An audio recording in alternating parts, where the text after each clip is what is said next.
Lauren Hogan. Good afternoon, Flame. How are you? I'm very good. Happy New Year. Happy New Year. How was your New Year's Eve? It was good. It was very relaxed. I watched fireworks outside of my window and ate some black eyed peas, and it was good. How was yours? Mine was very good. I also ate black eyed peas. That's what we do as black folks. We eat our black eyed peas to bring in prosperity, health, and all of that stuff. So Lauren is old soul.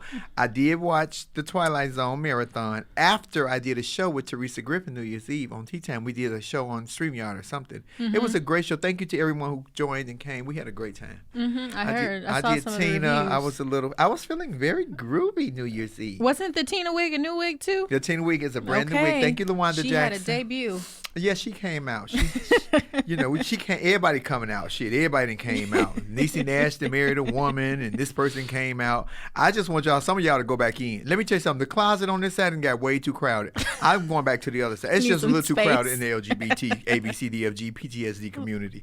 So, anywho, we want to welcome our partner in a second. But first, I want to say, so what else did you do? What did your mom do? Y'all didn't celebrate at all New Year's Eve? No, they didn't even watch like the ball drop or anything. They were on the couch. She was with my dad. They were hanging out, and I was upstairs with my dog. Oh my God! Did you hear what Laura said? She said they didn't watch the ball drop. Now, mind you, I went to sleep at 9, but I was up at 12 because my balls did drop. I'm just saying. Oh my God! Oh, you talking about on TV? Yeah, I was talking about the Dick Clark special that we normally. See, there she go again. The Dick Clark. See, it's Lauren, y'all. I promise you, it's not me. It's Lauren. I'm gonna set you up all day today. Just let you fall into traps.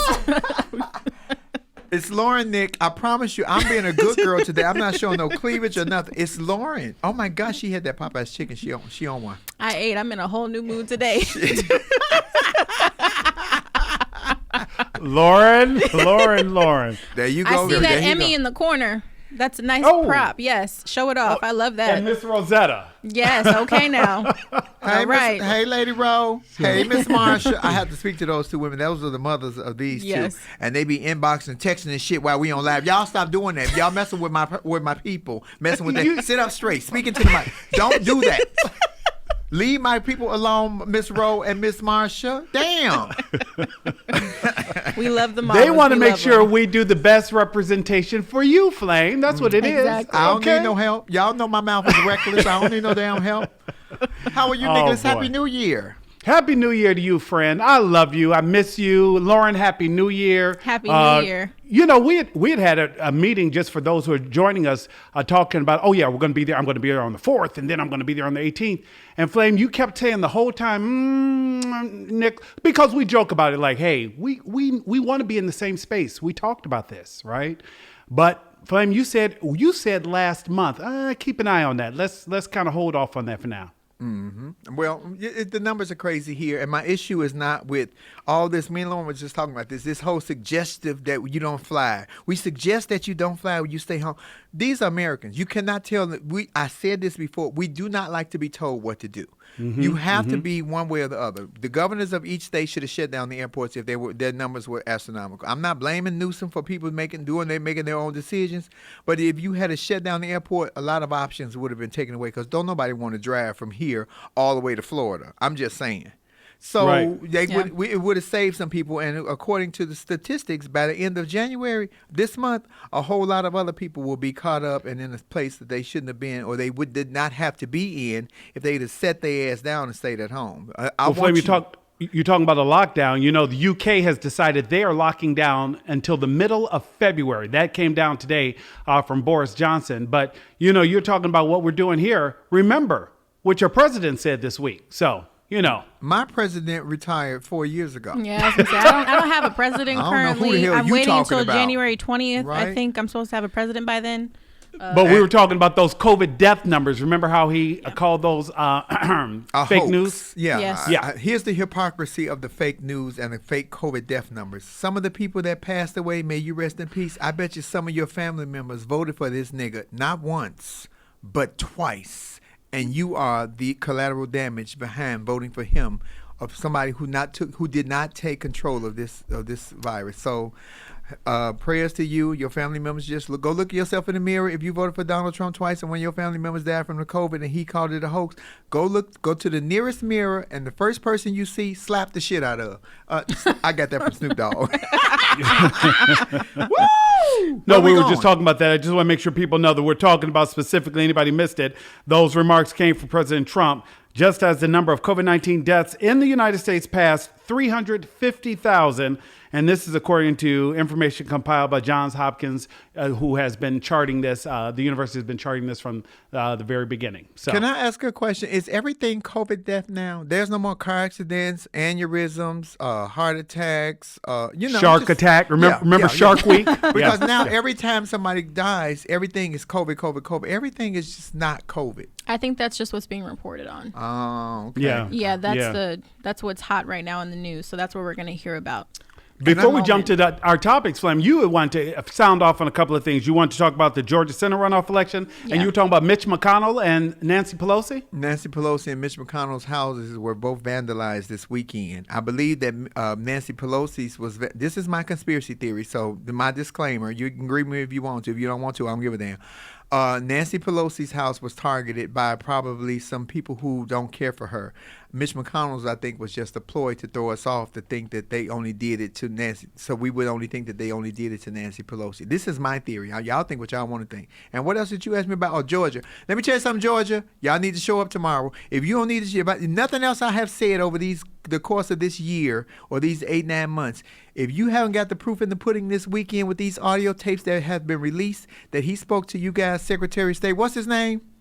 Raffensperger. Yeah, I can't say the name. The nigga named Burger. Hamburger, cheeseburger, cat burglar. I don't know shit. Anywho, I love him because this is what he did. Because niggas love to get on me about me not trusting Fauci. So let me give you the synopsis. It's not that I don't think that Dr. Fauci is an accredited doctor, but when you had the opportunity in real time to speak to help save these 355,000 American lives and counting that have died, you should have. This was the only one who stood up in his face and said, hey, he's completely Republican. He completely does not go for the Democrats, but he wanted to be fair. So in Trump's face, he turned around and put the shit in his face. This is what I'm saying. So all the books that y'all want to write, Bolton and Michael Cohen after the fact, don't tell me nothing after the fact. Don't tell me Lauren is coming to shoot me 10 minutes after she shot me. Tell me before or while I'm in the middle, because it shows that you care about the American people and not just about the money. So hats off to Cheeseburger,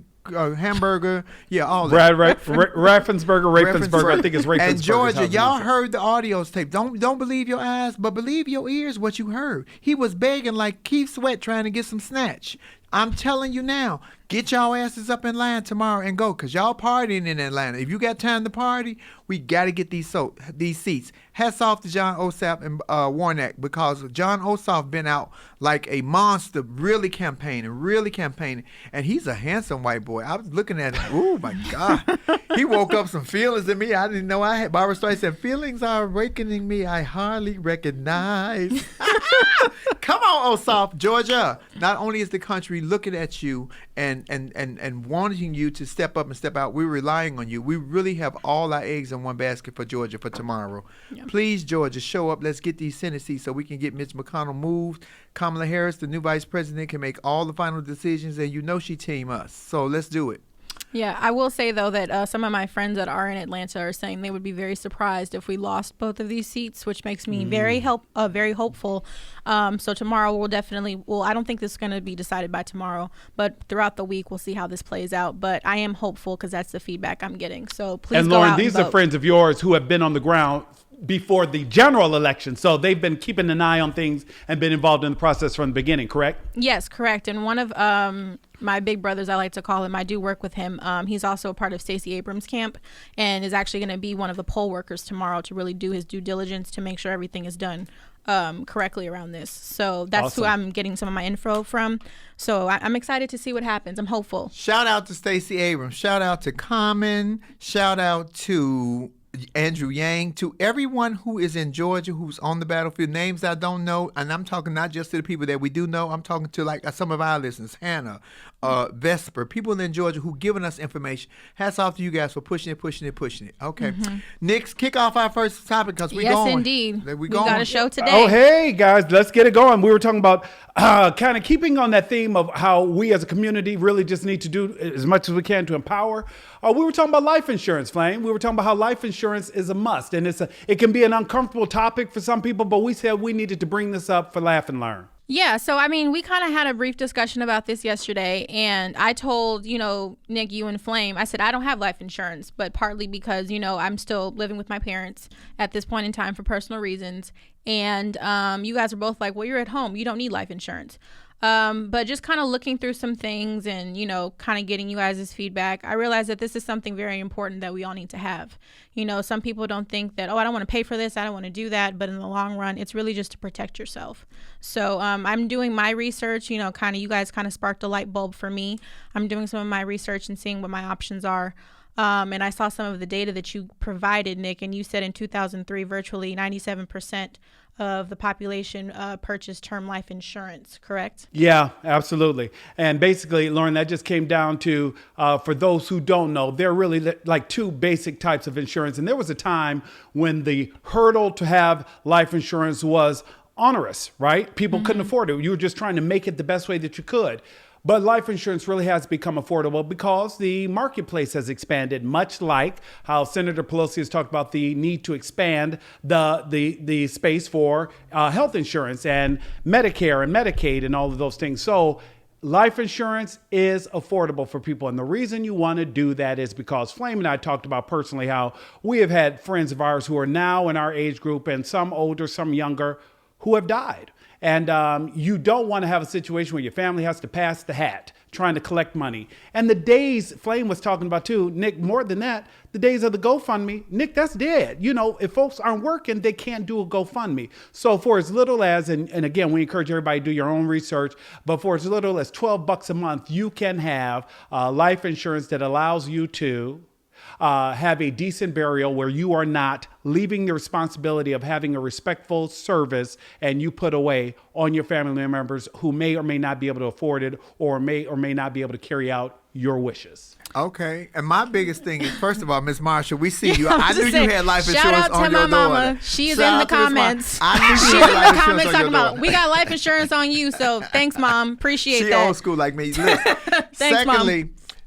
Insurance is important because, and I'm saying this from a transgender perspective. So many of the queens, we would go get our hair done, we'll get our makeup done, we'll get costumes made and shoot, but we won't, and then when somebody dies, we want to do a benefit show. We want to raise money here, and then it's always a discrepancy of listen to me, the funeral home didn't get the money, or this person took the money and ran off with it. This is covering your own behind. So if it's only a $10,000 policy that you can afford, get that, because what you don't want to do is burden the family or whoever is in your life to try to put you away. Now, my family, I don't want to hear them talk shit. See, this is a personal. Let me just give it to y'all in the raw. I don't want to be laying there and they be like, I ain't had no money. I don't know why you didn't take care of this. You going into my savings. I had to spend my money. I can't get my bingo money. This is my mama. I can't go to bingo. Woo-woo. I raised up from the dead and say, look at here, old lady. You need to knock it off. Shady pants, ma. Shady pants. She'll say, nigga, you already in a pan box. Knock it off. But it's very important. And we lost 3 or 4 queens. And with the unsurety of the COVID virus, people are dying like this now. They say every 10 minutes we lose a death to COVID virus.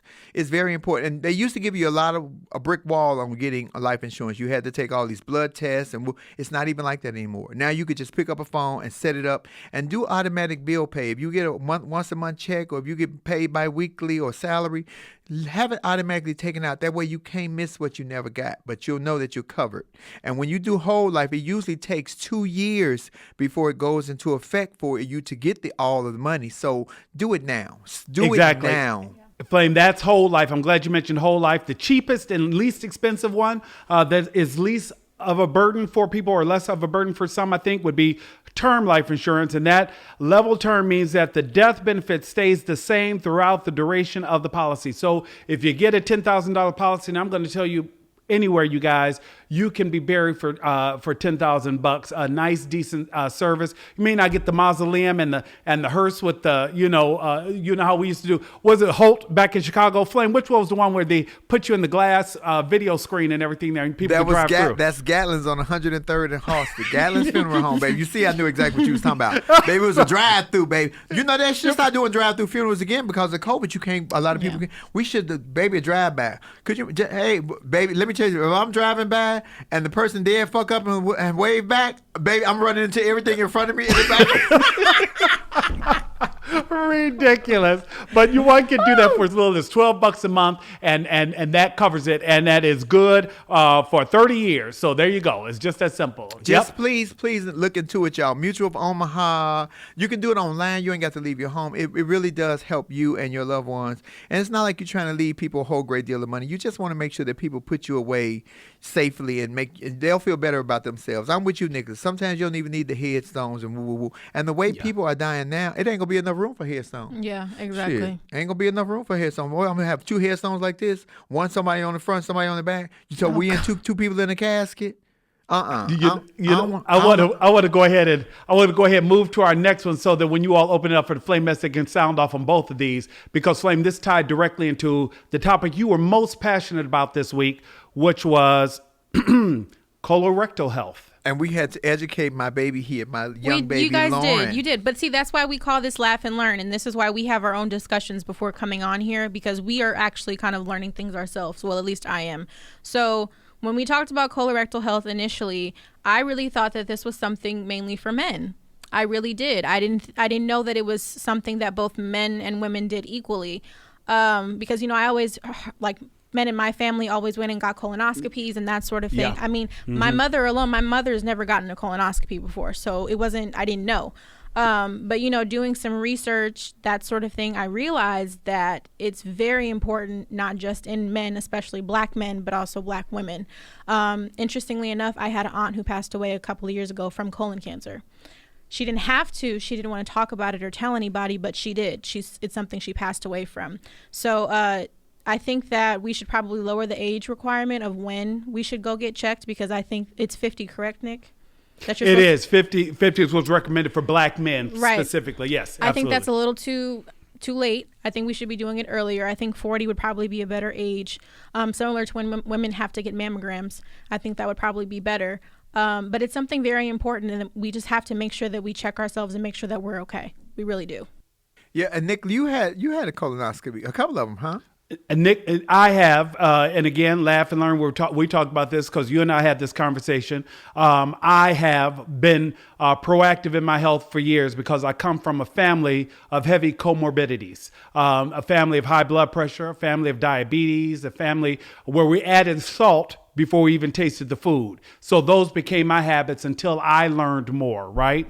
I have been testing and doing colonoscopies since I was 40. And that's because of the high risk factors that I walk into it with. So yes, I'm an advocate of doing the whole process and just being proactive, but it can be intimidating for men. And it can be intimidating, I think, even more so for members of my community, specifically black men, who may not have always gone to a doctor regularly. So this entire process becomes so foreign. And you and I talked about this, and Flame, I know you're going to talk more about this, but bedside manner matters. And I think that sometimes people don't know how to demand, request, expect that their doctor or the person being as invasive as one can possibly be to your person in your space, be somebody you're comfortable with. But if they're being very clinical with, Mr. Parker, move here, Mr. Parker, move there. And you're like, whoa, can you, I don't know that I need, dinner, but I need you to at least, talk nice to me or something. Rub on a bitch. Make a bitch feel like you want it. I want to give you my ass. Hold on, player. Hold on. Slow down, man. Yeah. Well, thank you, Nicholas, for sharing that, because that's the truth. But a lot of times, like I said before, people, you don't have to demand respect. You command respect. People treat you the way they see you treat yourself. Even if you're in the hospital, they see who comes to visit you, what type of people those are. They see how you speak with the nurses, whether you're polite. First of all, I ain't finna be rude with you if I'm stuck in the goddamn hospital, because I don't know what you putting up in this IV. You have me up around here with taking the vaccine, and y'all know I ain't taking that shit.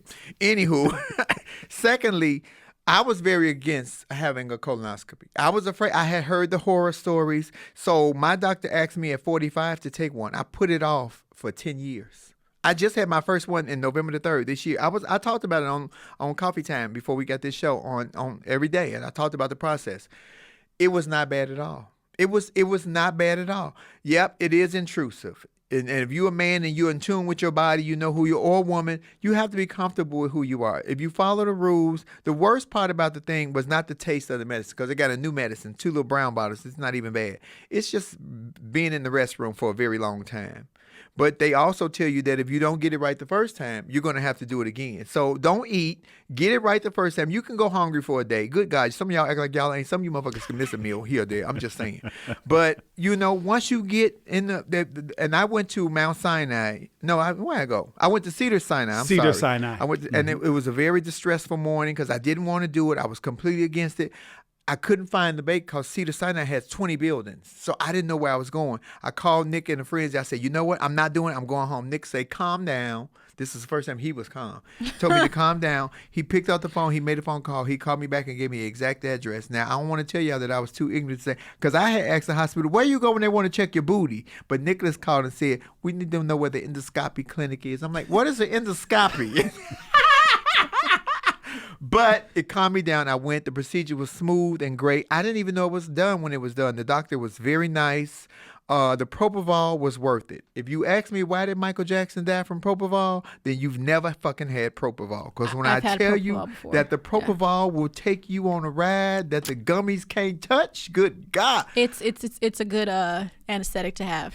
I will say that. I've had it twice in my life, and I've had some great sleep. It's the best sleep. And you think you've been asleep for 10, 12, 15 hours. You've been asleep for like 20 minutes. Yeah. It's amazing. It's amazing. Personal experience, the first time I had propofol, I had a procedure on my mouth. I had my teeth extracted that were impacted, and I woke up to my dear old mother hitting me because Michael Jackson had just passed away from this, so she was very nervous.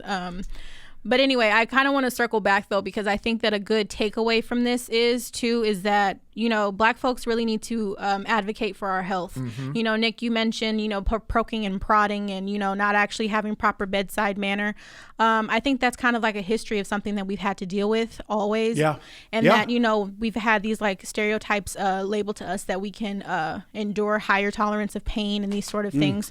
So I think that a serious message that we can take away here is please advocate for your health. Don't allow a doctor to tell you like, oh, you're going to be fine when something's wrong with you. It's important to take your health seriously, and it's always important that you actually go and see a doctor because maybe they'll be able to tell you something that you don't know or that you're not even feeling. So please advocate for your health because we all want to make sure that we're here for a long time. Exactly. And Lauren, just touch base on that. The reason we're pushing colonoscopy, there are some famous people that we all know who have died because of colon cancer or had colon cancer. Among them, of course, we all know Chadwick Boseman. We talked about Darryl Strawberry, Charles M. Schultz, Audrey Hepburn, Ronald Reagan, Vince Lombardi, Elizabeth Montgomery, and of course, Ruth Bader Ginsburg. So it knows no race, no age, no demographic. It is a killer. One of the things I wanted to talk about too, just because we're on that, and I just push it because, I try to run and everything in the morning when I can, but I'm still addicted to that bread. Amen, church? Colorectal cancer rates are higher in African Americans. This is just a statistic from cancer.org. So I want everybody to know this is where we source this information. And it's rising in younger people. They don't necessarily know why, but this is the reason why we're talking about it on this platform, because we want family members to encourage other family members. I know that Black men, sometimes we can be uncomfortable going to a doctor that maybe isn't a Black male, or I have male friends who are comfortable with female doctors. I've had female doctors. I've had male doctors.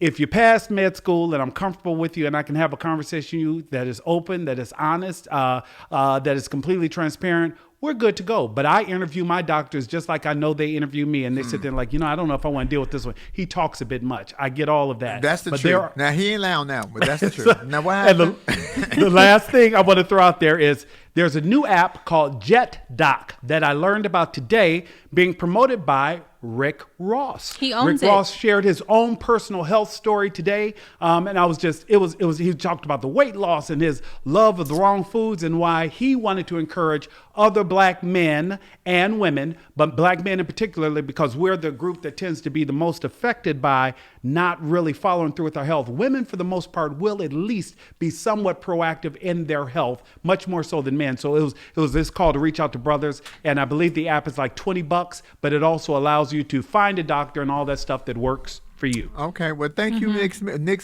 didn't open up the door, y'all. We finna open up the floodgates for y'all to come in. We're going to come back to you, Nick. All right. I'm so proud of Rick Ross for doing that because I think that Kevin Hart and Tiffany Haddish had a big hand in opening up, and so many other celebrities that go unknown. I love when they help other people or give other artists an opportunity because then people just keep paying it forward.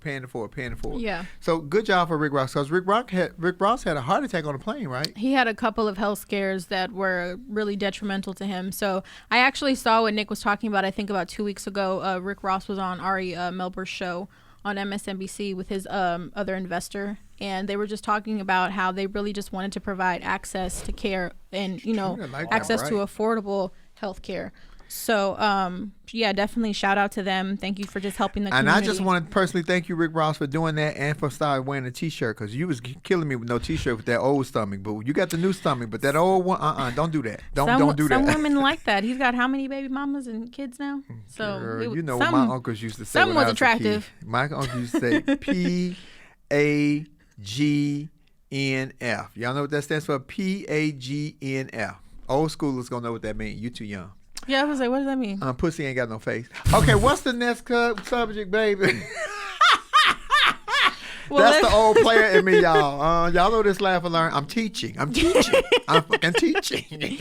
Well, let's bring a couple of flamettes in and see what they have to say. Come on, bring somebody. Or bring Hannah in because Hannah is in. Hannah actually DM'd me this morning. Yeah, Hannah is in Georgia. She's in Atlanta. She's on the ground, baby. Hannah keeps us going. What's going on? Yes. Hello, Gordon. Hey, and Hannah. She has on her mask. Vote. Okay, Yay. vote. Yes. Hannah, you on the ground right there in Atlanta. What y'all doing after hearing this audio tape? Y'all should really be coming together after listening to this fool's audio tape. And hats off to y'all's Secretary of State there. Burger, cheeseburger, hamburger. Raffenberger. Well, not only just Georgia, but the country as a whole. We all should be questioning what's really going on. Not just Georgia, but the country as a whole. The next go round for our elections, especially in Kentucky, y'all need to get it together. Georgia's not the only state that needs to get out to the polls. All the polls need to get out. Y'all hold all the cards right now, though, because everything is riding on tomorrow right now in Georgia.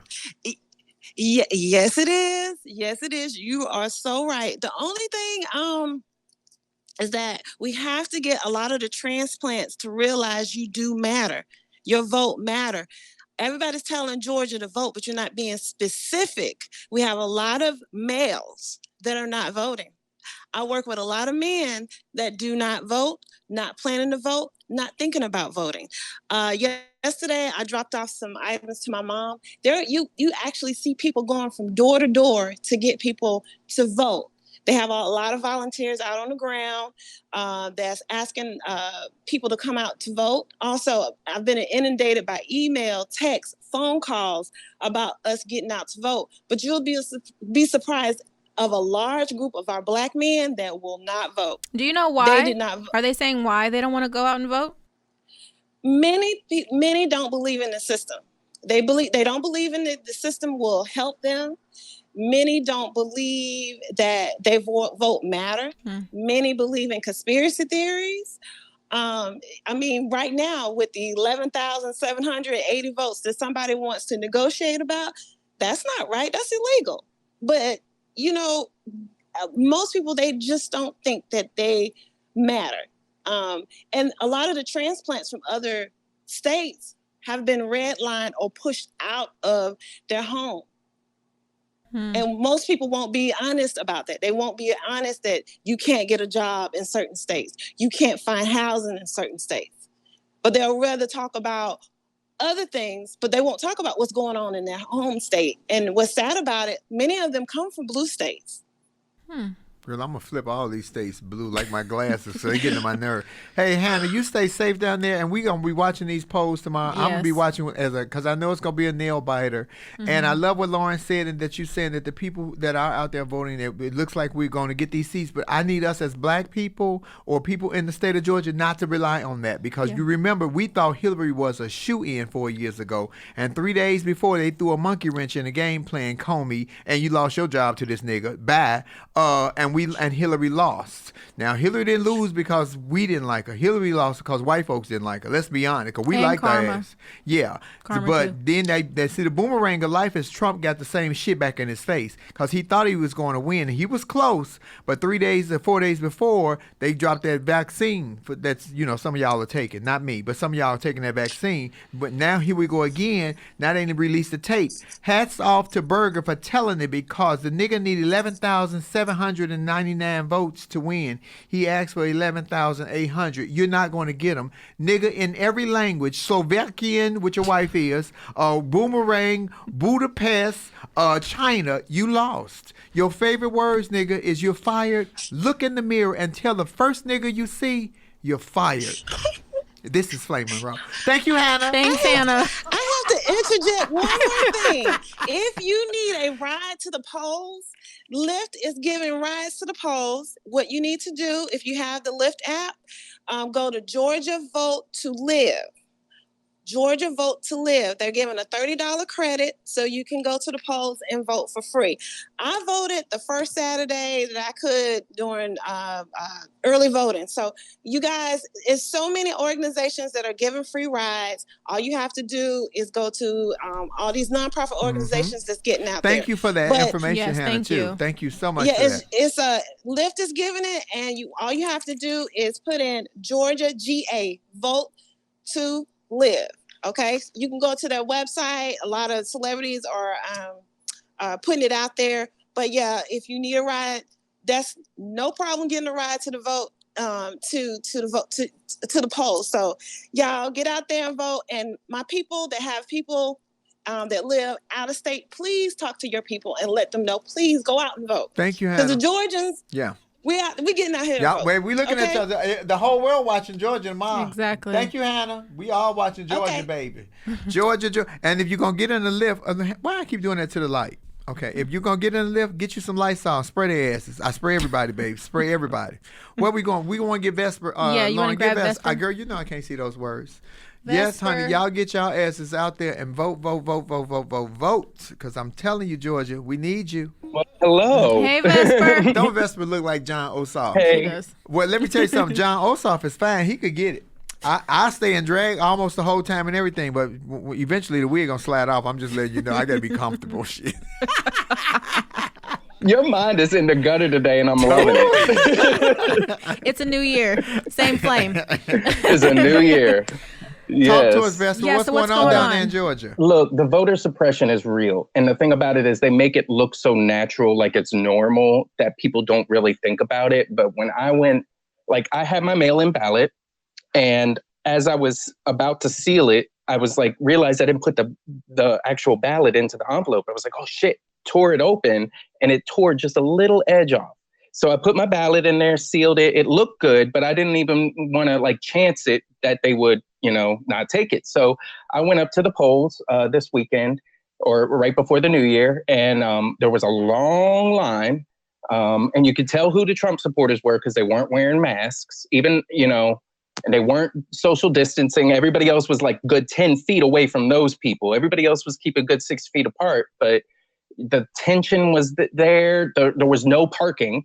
They purposely chose a location that was small with very little parking, blocked off half of the parking.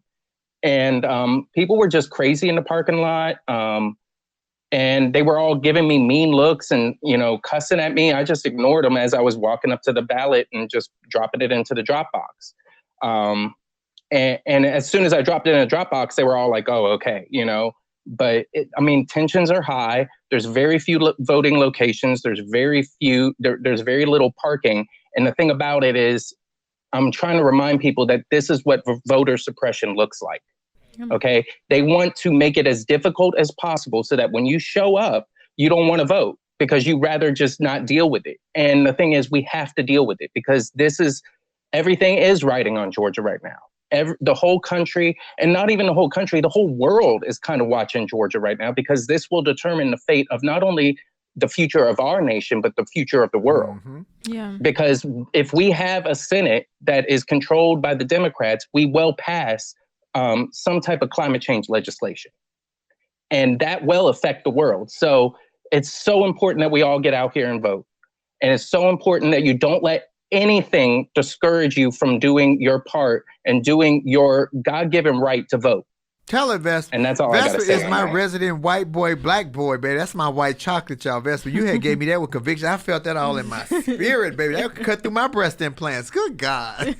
I mean, I was feeling it too. I was so upset when I saw that, and I'm like, y'all don't realize this is what voter suppression is. Yeah. It's not like it was in the 60s. It's, they have to do it in a more covert way, but it's still voter suppression. The scariest part of all of that, Vesper, is we are on a powder keg about to explode. I believe that. And this fuel is igniting it and igniting it. But here's the thing. We can't even really fault Trump anymore. We can't because we know Why who not? he is. Because he keeps showing who he is. The powers that's over him, the Congress, the Senate, invoke the 25th Amendment, strip this nigga of power, remove him out of this position. I don't care that we got, 14 more days? 16 more days? Remove him now. The detriment that what he going to do? Commit all these crimes publicly and then pardon himself? So we going to let this nigga do this and then tell himself, oh, nigga, you get to get out of jail free card. This ain't Monopoly.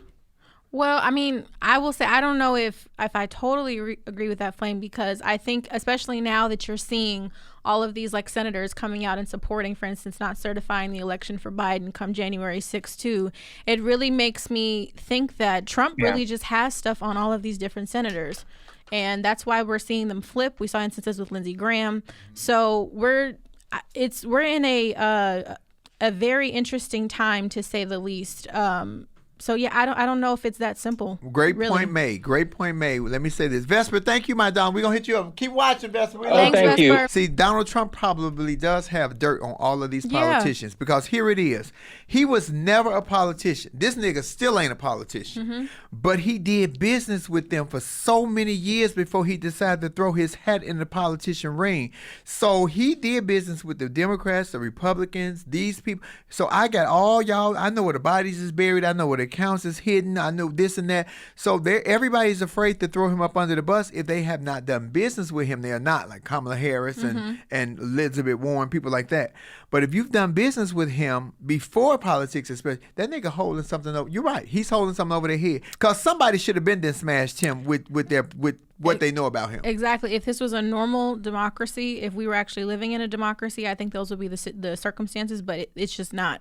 I think Lindsey Graham is probably the biggest example of that, of just one time Trump's racist, he's all this, and the next moment he's supporting him. He ain't by himself, because that Ted Cruz, Texas, y'all should be ashamed of yourself got that nigga in office. This nigga, let me tell you something about a man. Let me educate you on, let me change his voice. Hold on, let me man you on. Let me give it to you right. Anywho, a man is a heart. A man has a heart and a sense of responsibility like nobody else, because a woman is more what's the word? Loyal. Women way more loyal than me. I'm on both sides of the fence, I know. But a man got a heart.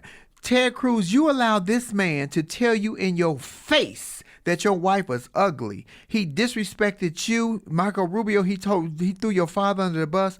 Y'all were going against him, and now you allowed this man to come in between your marriage, Ted Cruz, and you standing up for this fool who disrespected the woman that you got on your knees and said for better or for worse for. She should have divorced you. And we knew you was batshit crazy when you got on the Senate floor to speak for 24 hours talking some green eggs and ham, I am. Nigga, if it's the eggs are green and the ham is brown, that shit ain't no good. But if the disrespect, Lauren, don't you ever, as long as I know you, I ain't gonna allow it. Don't you ever let a man, let somebody disrespect, your husband.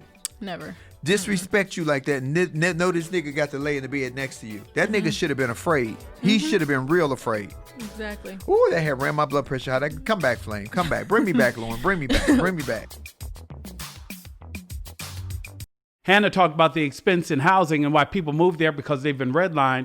And she's right. So many of those states are blue states. Just looking at the quick list, New York, Rhode Island, New Jersey, California, Massachusetts, These states have the highest cost of housing, so then people move to a place that they think is less expensive, and then they don't partake in the voting process, and that can just be frustrating all the way around. So Hannah's absolutely right. People need to get out there and vote. And one can go to GeorgiaVoterGuide.com, and there's a full list of different places that will take you to the polls if you need a ride for different levels of ability and disability. Nicholas, hold on. Weigh in on that last subject about the voter suppression that Vesper was talking about, because I know you know about that because you in the South I am, as well. but that's not unique to the South. This is exactly what fairfight.org has been about with Stacey Abrams. Regardless of where you live, the whole idea behind voter suppression initially was, you know what, we're going to create a barrier that blacks will have to be able to read this and they need to add this before they can vote. Jim Crow changed that. Now we move forward and there are new ways that we marginalize. Florida voters said, you know what, we want people who have been convicted of a felony to have the right to vote. The court comes in and says, oh, but they need to pay their fines first. So again, another barrier. All of these are barriers to voting. What they've done in Georgia, what they do in other places, this redistricting, this gerrymandering, all of that is part of voter suppression. Because what we want to do is we want to divide and split up districts so that Lauren and I can live across the street from each other, but we both can't vote for the same representative to try and get things that affect our neighborhood as a whole. The idea behind voter suppression in Georgia specifically, I've heard people write and talk about, is simply the runoff system. Georgia decided some time ago, you know what, Atlanta's a little bit dark. We can't control Atlanta, but we got the rest of the state. So what we'll do is we'll create a situation where we have a runoff. The likelihood of two candidates being in that runoff who are African American are slim to none. This way, if one of our people who are of a lighter hue is running against an African American, chances are one of them will be in the runoff. If that white person is in the runoff against an African American, the idea is those who sat back and say, oh, I don't need to worry about it because maybe I liked either one of these two white candidates who split the vote. Now, oh my God, there's no choice here. I can't vote for this black guy. The problem with Ossoff for some is that he's Jewish, right? Running in the South, running in Georgia. For the most part, I will tell you though, Flame, we keep talking about the South. Atlanta doesn't really consider itself the South. It considers itself a city that happens to be in Georgia. I think most who live in Atlanta would argue they're more progressive than you all in California. I think Atlantans tend to put themselves, it's been my experience that Atlantans tend to have not delusions of grandeur, but they definitely do not consider themselves Southerners. You're right. You're right about that, Nick. I will say, because I did live in Atlanta for 4 years, and what's said is that there's Atlanta and then there's the rest of Georgia. That is definitely something that's said. And I do wanted to add to what you just said too, because part of the voter suppression too is also gentrification, yes.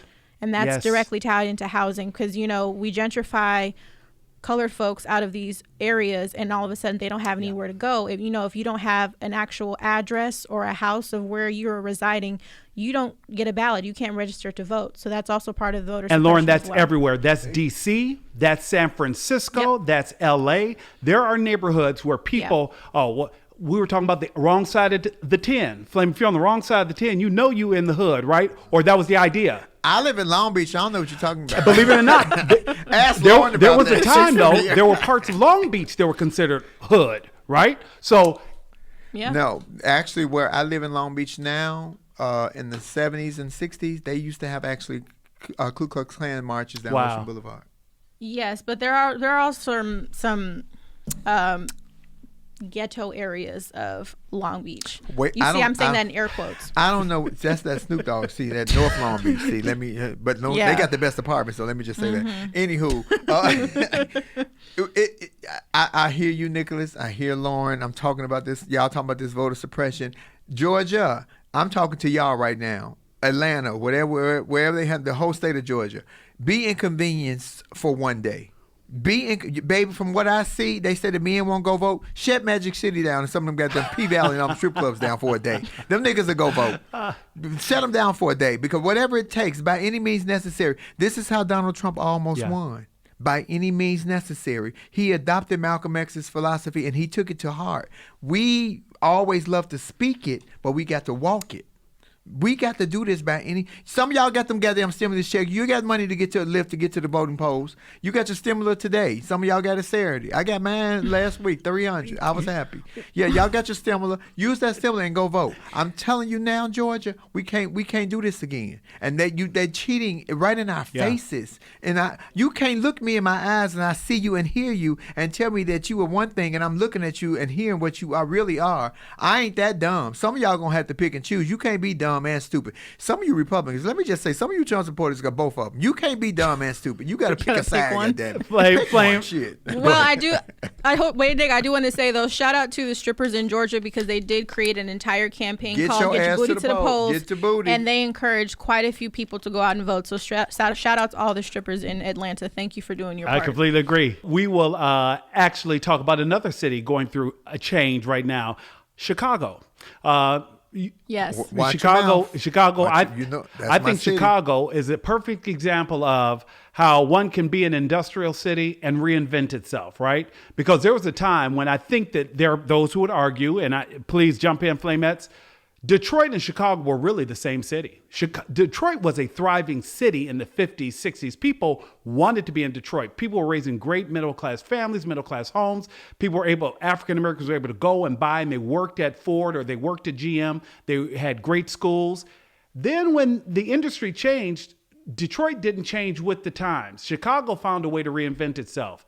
In that reinvention, we now have an African-American mayor who seems to be getting some of the same pressures that white mayors have gotten before her, Flame. Mm-hmm. And you know I'm going to speak about. So, y'all, first of all, let me tell you something about Chicago. We're talking about Mayor Lori Lightfoot, who completely annihilated Toni Preckwinkle in the runoff. She beat her in her own district. This is how bad she beat her. So that goes to say that Chicago, y'all really wanted Lori Lightfoot to be mayor. Here's my problem with it. So Lori Lightfoot did tell a lie. We ain't gonna say she sugarcoated the truth or she schmoozed over. She lied and said that she didn't know about the young lady that you talked about 2 weeks ago. Anjanette Young. Yeah, that the police came in her house and kept her naked for such a long time. But she had just gotten into the job. This happened 2 years ago. This happened like the first month or so that Lori Lightfoot was in the job. So it wasn't like she had gotten used to being the mayor. You get a job, you get a new job, it's a learning process. You know what I mean? And I'm saying it my way. I ain't speaking all technical and high book shit. This is the way I fucking talk. Anywho, so she was fresh in the job, but as black people, we are protesting and trying to strip this woman of her job. We seem as a people to forgive white ugliness before we forgive black ugliness. And I got a problem with that because they are protesting trying to have her removed out of her. You ain't never made a mistake at your job and asked for a second chance? No, here's the thing. Nobody died. I understand the humiliation of this woman and the frustration, but nobody died. We so quick to attack us. It shows how we treat each other is how they treat us. So we keep attacking us so that they feel like it's okay for them to attack us because that's what we showing them. Again, you don't have to demand respect. You command it. People treat you the way they see you treat your goddamn self. And I'm Team Lori Lightfoot. Apologize for the mistake you made. Say, yep, I made a mistake. I was fresh and new or whatever. And keep it pushing. I'm Team Lori Lightfoot. I like her. She's a little stir-bra too. If you need a boyfriend or a girlfriend, call me, bitch. Call Blame. me. It's also important to mention too, Lori Lightfoot took responsibility right away. She stepped up and she has owned it. She has owned not being more proactive. She has owned needing to apologize to Ms. Anjanette. I forget her last name. I want to give Ms. Young respect. She has met with her to own it. So she didn't try to duck and dodge. Definitely. No, yeah, I definitely think that there's a double standard here for sure. But at the same time, I think she does deserve a second chance. However, but the narrative always is, as a person of color, you're supposed to look out for your folks. And I think that's probably what people are having trouble, a hard time swallowing at this point, is that not only, was this somebody black, but she was also a woman and she was humiliated in the worst way. And she's openly gay. Thank you. So, but I'm saying that what happened to Anjanette Young, she's black, she's a woman, and she was really, really humiliated in the worst kind of way. So I think because of the circumstances, it's adding more fuel to the fire. And that's why I think Mayor Lightfoot's receiving more backlash. Yeah. But to, your point, Nick, and your point, Flame, that she deserves a second chance. She came out, she apologized, she recognized the wrongdoing, and it's just like, learn from your mistakes, don't do it again. But there's always going to be that double standard, because we are always taught that we have to be 10 times better at everything that we do. So when we make a mistake, we're going to be ridiculed more for it. So, learn from it, and let's just move forward. The last African-American woman to help somebody out in Chicago who did get backlash was Miss Fox, who shifted removed prosecuting Jussie Smollett. Remember, that was Chicago also. So there are times when they do look out, we look out for, and we do hold their feet to the fire. But it's not correct, though. This is not one of those times, and I think they're handling this. I think they're handling this completely incorrect. And I'm telling you, as a people, we got to start forgiving each other a little bit more, so they'll start forgiving us a little bit more, because we still don't hold the cards. Sometimes you don't want to admit to it. And I love that all these young entrepreneurs and all these young men and young women of power and money are branching out and starting their own record labels and businesses and woo. But we still playing in their sandbox, real talk. They proved it to us November the 3rd, and they're trying to prove it to us now. That's why we need y'all to get involved, that we playing in their sandbox. No, this is our own corner of the sandbox. Because first of all, I was over in that sandbox over in Africa, wasn't fucking with you, dancing in my grass skirt. You shouldn't have brought your ass over there with those Popeyes chicken sandwiches and teased the bitch. I'm easy for a piece of chicken. And you know what's like, and that's I would almost argue that this sandbox is as much ours as it is theirs, if not more so, because I do believe we built it. In fact, it's more so, because we built it. I just feel as though we have to collectively say, you know what? If these are the rules, we're all going to play by them, or we're going to tear up the rule book and move forward. Closing out on Lori Lightfoot, I just want to say, and then you guys. Wait, Nick. Lauren got a point. I'm going to say into that, though, too, we always talk about how we have to create our own table and we have to have a seat at this table. Once we get a seat, too, people, don't be so quick to remove us from it just because you get a little offended. Allow us to have the time to figure it out and, and actually sit in said seat so we can effect, proper change. And wait, Nick, before you say anything, thank you, Lauren. Lori Lightfoot is openly gay. Understand? And in Chicago. I'm from Chicago. Baby, you got to be tough in them streets of Chicago, because do you know what kind of backlash she is getting in corporate America where she works, or around gay, the word, even in some outside of our black community. People look at it, and really, people, as much as you guys are open here on this page and receive me for what I am and who I am, because I'm comfortable with me. A lot of people are still comfortable with themselves, but she's the mayor of the city of Chicago. Chicago is a very conservative city, is what you don't know. Y'all just hear about the crime and shit. Chicago is super conservative. I can only imagine the names that she has been called loud enough to hear in the same space to put her in and she is a woman, whatever she identifies as, because she dressed like Uncle Willie from Sanford and Son, but she is a woman. She still has a woman's heart, mind, and soul. I'm sure they have broke her a couple of times where she had to break down to her partner, and nobody is taking that into consideration. Y'all need to stop being so goddamn mean. The lady made a damn mistake. I'm gonna make a couple of them before the show is over today, and I'm asking you for forgiveness now. Gloria Wilmer, we see you. Gloria Wilmer just said, truth be known, we engineered civilizations. Gloria Wilmer, one of the flamettes there sounding off. Yes. We just love that. The alderman of color just got a note. Bobby Shmurda could get out of prison. You guys, we love that you guys continue to sound off while we're having this conversation, because this is all part of the conversation. Different things that we're learning. Hannah, Vesper, who both just jumped in and shared information with us. Lori Lightfoot, I just want to leave everybody with this note to let everybody know that we're not bashing her. We're just trying to call out what it is that we're seeing there on the ground. Mayor Lightfoot,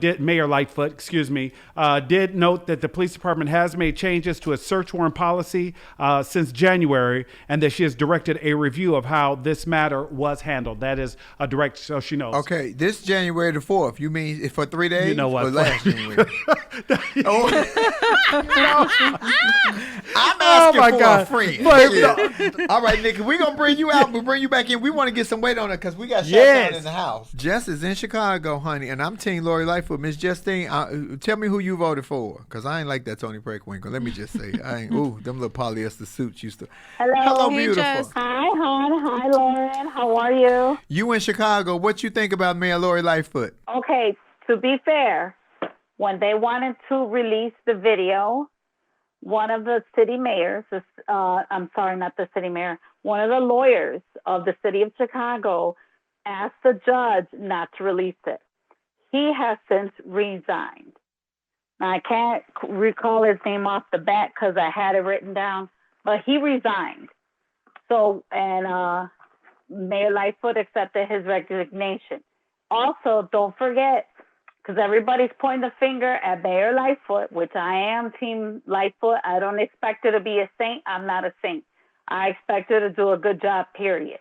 Man, woman, doesn't matter to me. Do your job. That's what I expect from you when I support you. Do your job. Also, Superintendent Eddie Johnson. Everybody's forgetting who the superintendent was. That happened in the beginning of the year in 2019, and all kinds of loop-de-loops happened with him. He ended up resigning after that. Mind you, when I believe Laquan McDonald was shot 17 times? 16.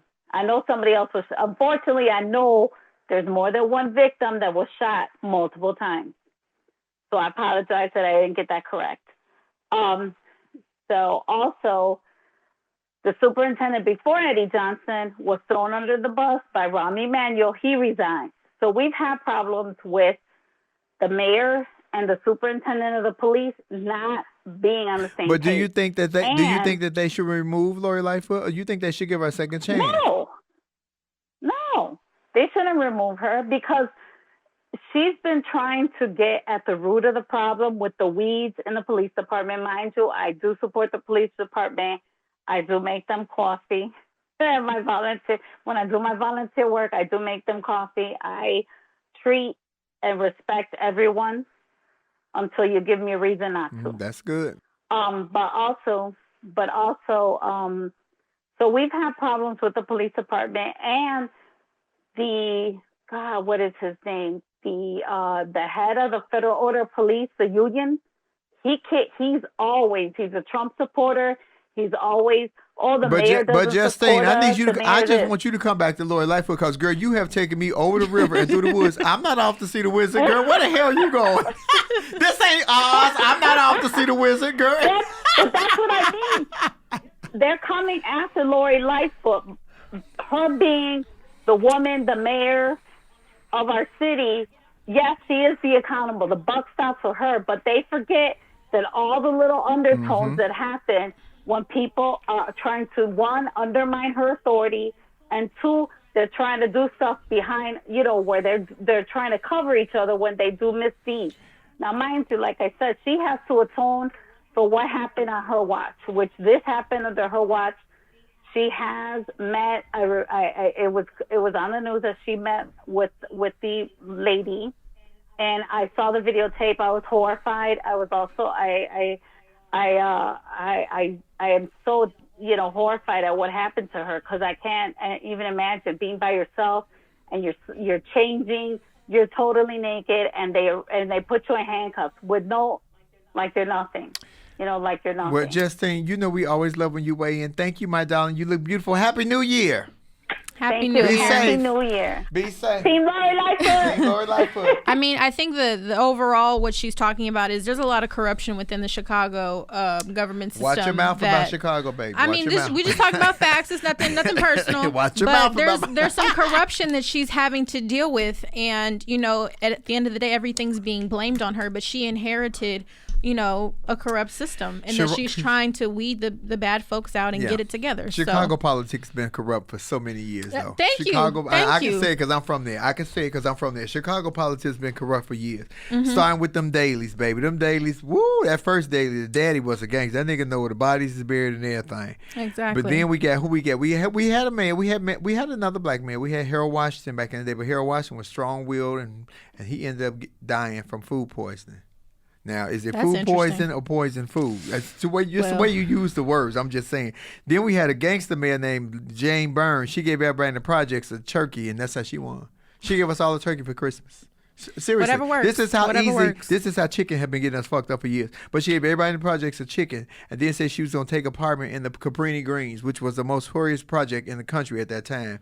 She came in the building. They probably took her ass in the front, and cameras took her right on at the back. She ain't stayed no. She got an apartment in the projects. Girl, if you don't knock it off, she's since dead and gone.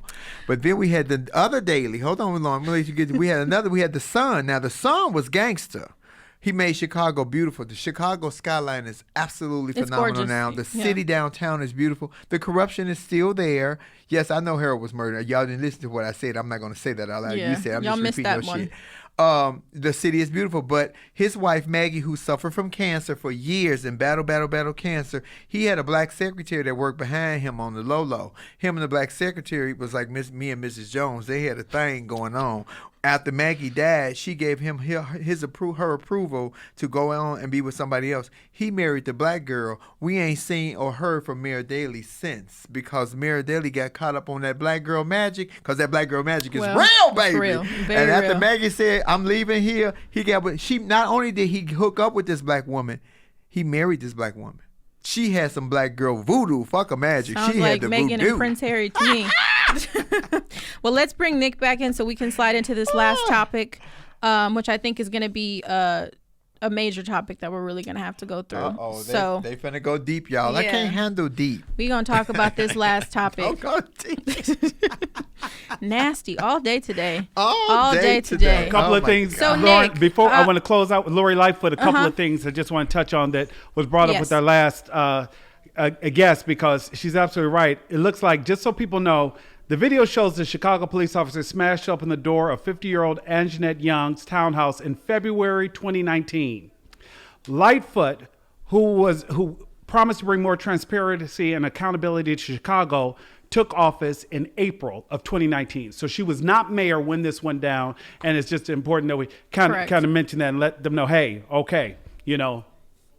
Leave that woman alone, y'all. And Flame, Yeah. you know what? Yeah. You remember Burn, Mayor, Burn. I just talked about giving Yes, away we free did. turkeys I in remember the damn that. projects. Walking That's through how she Oak Hill won. Gardens. She lived in Cabrini Green for it. No, She that lived was in Cabrini Cabrini Green. She took that. No. She walked through Cabrini Green. She ain't lived in Flame, no she damn took Cabrini that apartment Green. in Cabrini She said Green. She was, okay, say that She again. took that Say it apartment loud in for Cabrini yourself. Say it for Green. yourself. And we saw the camera walking in. Understand that they didn't have they had a back door in Cabrini Green. They walked You don't her think ass she was right out. hanging out in Cabrini Green playing spades? said what she Oh, yeah. This is why she's my manager, y'all. This is why she my goddamn manager. Lauren, no. Hogan. That's Lauren, why I needed help with that one, Lauren. Come on, Lauren. You left me hanging there. I'm sorry. Oh, my God. nigga. But I just feel like our last subject is so heavy, but we felt like we just had to kind of talk about it there. Lauren, go Yeah. ahead. Take us away. Yeah, so Nick, you actually sent us this article, but an 8-year-old boy named Gabriel Tay, he was in the 3rd grade. He actually committed suicide in 2017, and it was due to him being bullied Yeah. at school. And so this was January 2017. His parents have since filed a lawsuit against and alleges that Gabriel was attacked by another student while he was at school and was left unconscious at one point. There's also a video that shows Gabriel lying on the floor for more than 5 minutes before any help was received for him. And Gabriel's parents are saying in their lawsuit that the principal and the assistant principal knew Gabriel was being bullied, but did not communicate that information to his parents. So they're basically saying that the school is at fault and that they need to do something And about that's one of the reasons why we started talking go about this ahead. topic, because I personally believe, these parents deserve to have some type of justice for the death of their child. And I know people say, Nick, I don't want teachers hitting my kids. I don't want some kid feeling like they don't have an out. And this is what happens. I need teachers to intervene. And I know that's not their job, and I don't know what to say. I'm just saying that I don't think somebody in the 3rd grade, y'all, 3rd grade, that broke my heart. That's why I shared it, I mean, I have a couple of thoughts. So, one, I don't think that the school is solely responsible. Now, the incident of him being bullied and laying on the floor for 5 minutes not being helped, that is absolutely on the school. They should have done something about that. But I don't know, maybe it's the way that I was raised, but my parents knew when something was wrong with me. I can't imagine this kid going to school being bullied and the parents saw nothing. I understand that, they may have been working, they couldn't take time off to come up to the school. Everybody's circumstances are different. But there's just no way that you didn't know something was going on with your kid.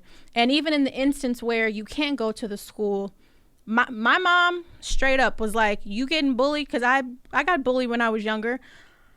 she encouraged me to fight. We're gonna take it there. I was encouraged to fight, and my instructions were clock that heifer when she's not looking. Lauren. Straight up, clock her. I love you, Miss Marshall. Straight up, clock her when she's not looking. I guarantee you, she's gonna leave you alone. And will you get in trouble? Probably. Will you get suspended? Probably. But guess what? I'm gonna be right up at that school when I can get there, supporting you and defending your actions. Because you don't allow yourself to get bullied. There's ways to figure that out. So that's why I'm saying, yes, is the school responsible on one front? Absolutely. Because your kid goes into this classroom, this school, and it's the teacher, principal, assistant principal. It's their job to take care of you within these 6 to 8 hours that you're there.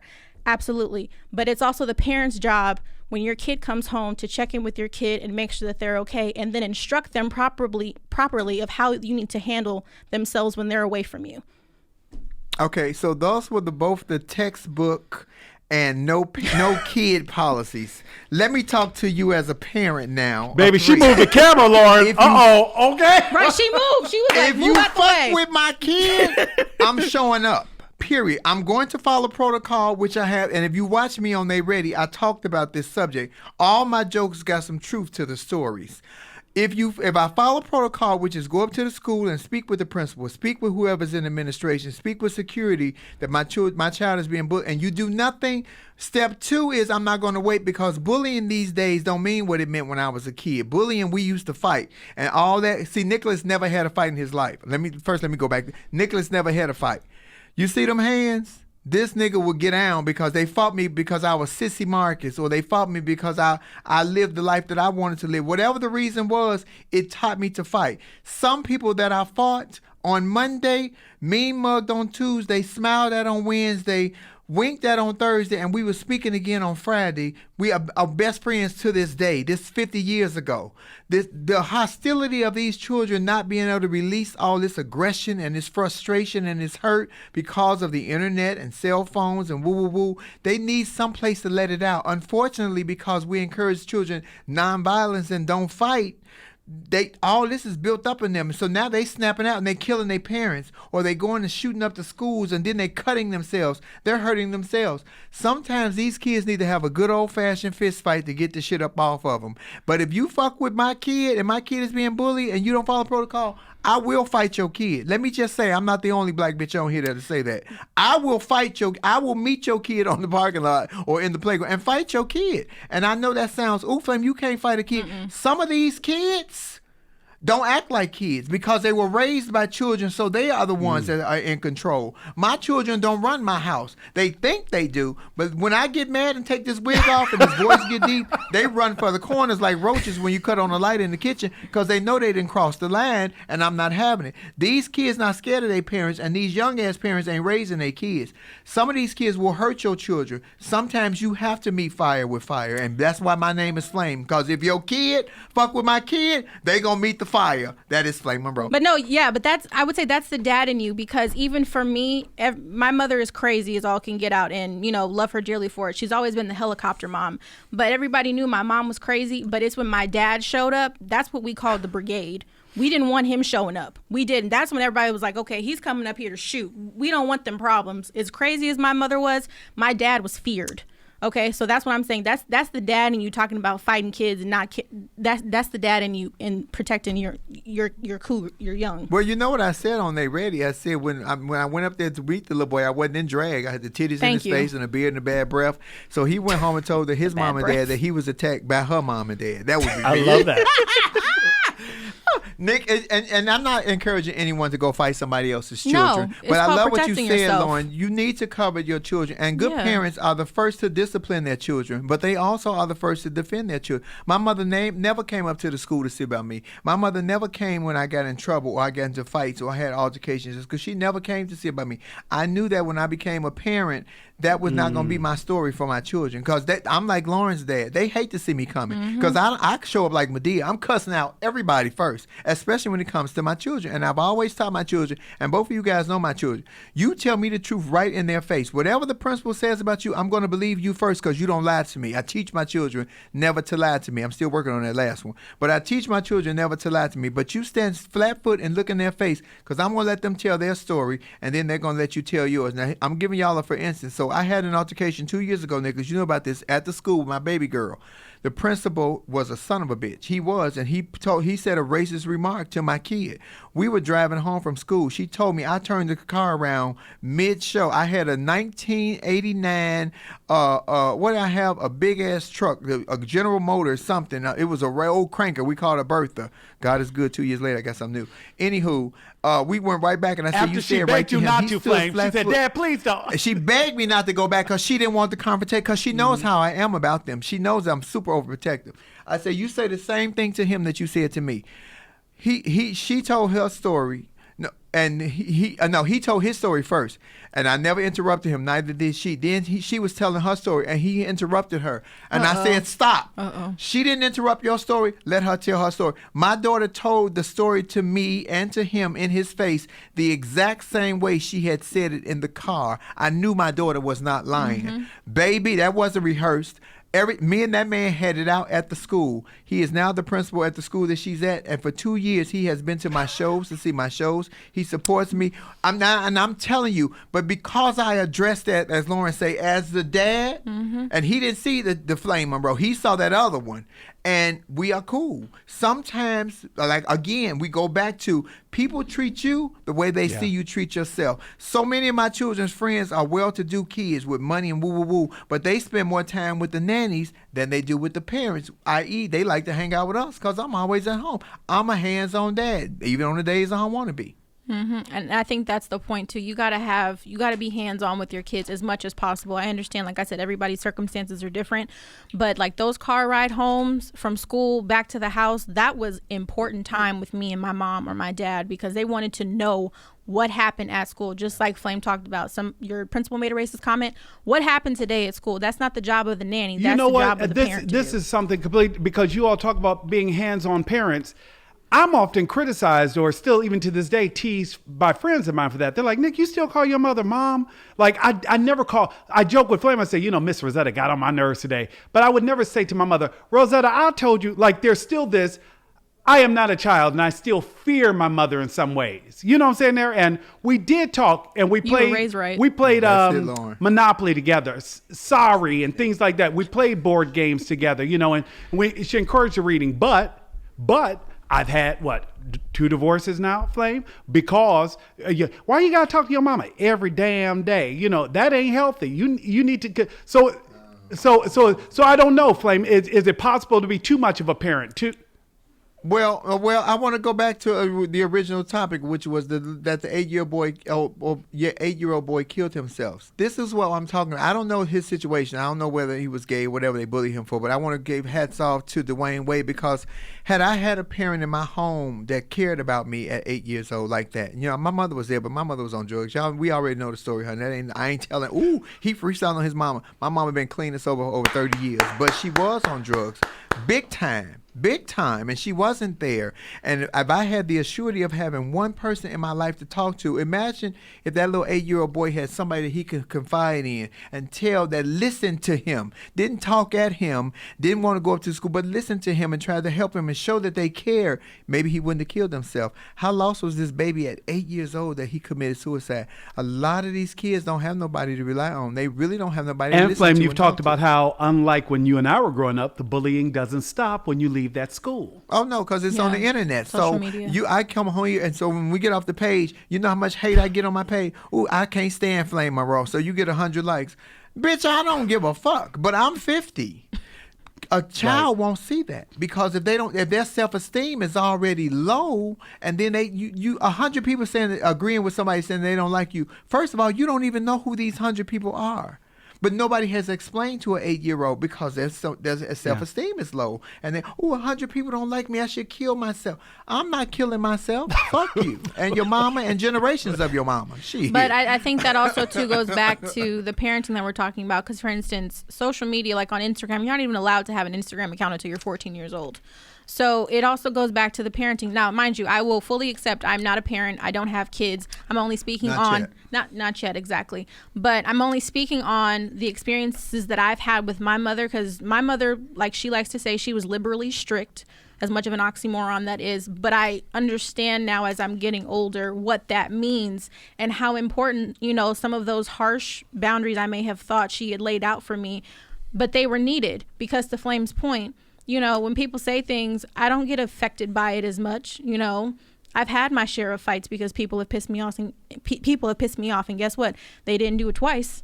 So although you may not agree with the parenting or the upbringing that you receive, sometimes it's necessary to give that tough love and just to kind of be overbearing, because it pans out well in the end. Before we leave, you guys, we got to hit one more thing. We cannot ignore Keon. Yes. Right? Yes, honey. Yes, I was going to say, speaking of let me let y'all have great that. black dads, let's talk about great black dads. So, a couple of weeks ago, an actually Grammy Award winning artist, Keon Harold, was in a hotel in Soho, New York, and with his 14-year-old son. And this woman came in and literally tackled his son, saying that he stole her iPhone. So the woman, her name is Mia, however you want to say it, Ponsetto. She's 22 years old. She falsely accused Keon Harold's son of stealing her iPhone at the Arlo Hotel in Manhattan, Soho neighborhood. Ponsetto, whom activists have dubbed her Soho Karen, we'll get to that too, was arrested actually in February of last year for public intoxication with her mother, and got a DUI in May for driving drunk in LA County. So Ponsetto has been named in a civil case involving an eviction for non-payment. NYPD says that they're planning to charge Maya Ponsetto with multiple charges of assault. And the New York City Mayor Bill de Blasio has blasted the run-in as plain and Can we simple just say, racism. can we give a shout out to the fact that they finally put somebody else's information out there for once? Because usually the minute a person of color is victimized, they're like, oh, but back when he was 14, he did such and such. And I'm glad that they're like, oh, by the way, the woman who attacked him, let's tell you a little bit about her. She tried the wrong one is what happened. She tried the wrong one. No. Ponsetto. What's the bitch name? Maya Ponsetto. Please let me been there and ran up on one of my children. Hats off to everybody involved. I'm glad the little boy is okay. Nobody was hurt. Woo, woo, woo. And I'm gonna give you some for instances, because if the dad would have hit the mom, he's black and she identifies as white, because I don't think she's white. I think she's not white. Italian, She's right? Italian. Yeah, y'all black. Italians, good hair, black. Anywho. I would have fucked this lady up. Let me tell you, I had a problem with the dad videotaping. I said this on my Love Lounge, because you standing back videotaping, but I understand the plight that we are in America. As a black man, they would have turned that all the way around and said he attacked this woman because she looks white to the naked eye. But as a transgender dad and parent, I would have beat that bitch ass right there for touching my kid on the spot. And then they said a man ain't supposed to father a woman. I always keep a spare wig in my purse. I would have put a wig on and said, this was a woman whooping this woman for touching my son. What we're not going to do is put our hands on my children, because when they made that woman's phone, they made 10,000 more just like it. You walk in and tackle my son, all of my kids are like me. If I'm swinging, they all swinging. If I go to the purse, they duck and run because they know some shit coming out. Well, let's talk about that too. So the phone ended up being returned because she was a guest at the hotel, but 3 days prior, she wasn't even a guest at the time.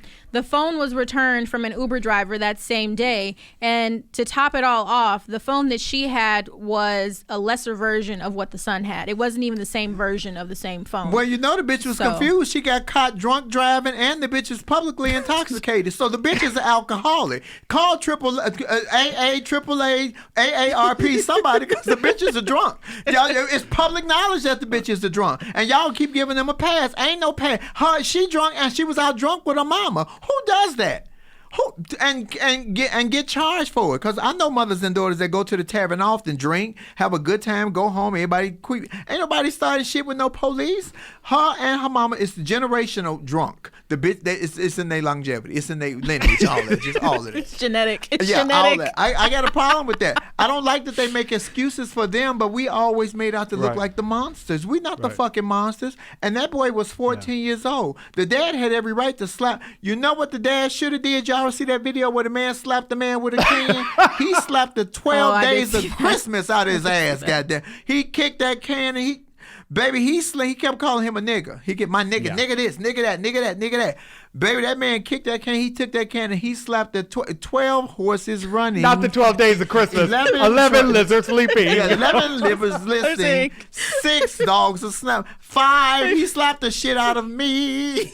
Oh my goodness. Baby, he slapped the yellow moons, pink stars, and green clovers out that ass. That's what that lady need. I'd have slapped her ass till her head spent around like Linda Blair and the Exorcist. Don't put your hands on my kids. And understand that in a different climate and in a different time, he would have had every right because you protect your children at all costs. She tackled this man's son. She don't know if he had a knife and was stabbing her baby or what have you.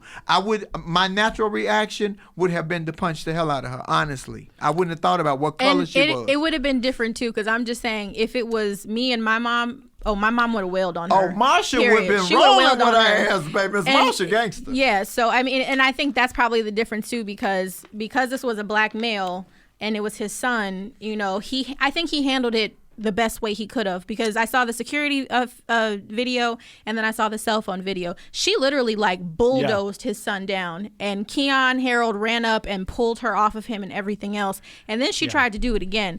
So I'm glad they had the security footage. I'm glad he did the cell phone video, because if he didn't have that evidence, the narrative would have been so much different. It would have been like, oh no, I was attacked and everything else. So. It should have been a black mama named Keisha or like Tasha. Oh, she was- Baby, a whole different or story. Sophia.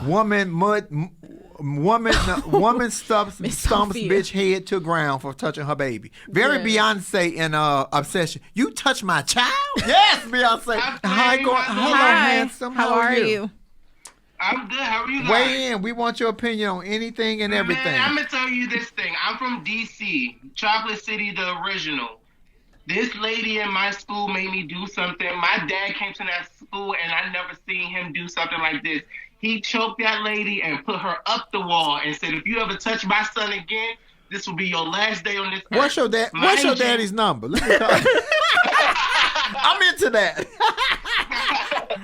I mean, he did fight in Vietnam, so he's a little touchy, and he's a Black Panther, but my dad would have messed that woman up, hands down. I've seen him do it. So she was totally wrong for that. And it is inappropriate for men, honestly, to me, for them to put a hand on a woman. But sometimes a woman pushed the envelope, and that was not about her hitting him. That was about him protecting his kid. son. Yeah, absolutely. Yeah, your son. Yeah, you gotta protect your kids. If no one's gonna do it, it's gonna be your parents. Well, if your children the phone don't, would've been over the if head. your children don't feel safe with you as their parent, they'll go find safety in the arms of the wrong person. Correct. Absolutely. Exactly. Well, thank you, I Ferris. Happy New Year. You know what? Quickly, that was it.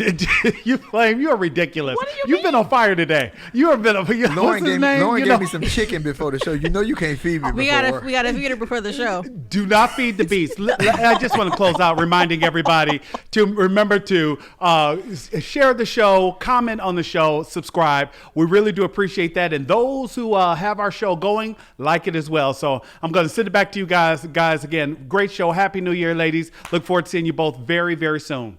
Absolutely. And Nick, what is the whole Because purpose remember- of Laugh and Learn, though? We gotta always give that. Flame, that's what we talking about, Lauren. Every time we talk about it, we're not trying to get anybody to change their mind. We just want you to use your mind. That's it. Think for yourself. Do your own research, because we are here to laugh, but we are also here to learn. Yes, and we're Yep. here to teach and Ooh. look lovely. Move on. Let me slide. Let me slide on the thing. Ooh, I've been Bye, ladies. No. Go. The message for today, ladies and gentlemen, Georgia, we cannot push it enough for you guys to really get out and in Georgia and vote. We have to get control of the Senate.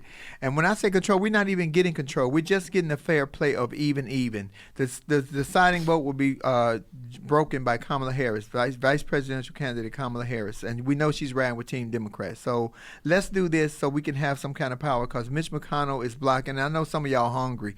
Some of y'all can't pay your rent. They are dropping everything. And I'm not saying hungry in vain or in comedy. I'm saying for real, because if you they show the hypocrisy of what they could have been done for Americans last week. Y'all waited all this time. Y'all gave the first stimuluses in April.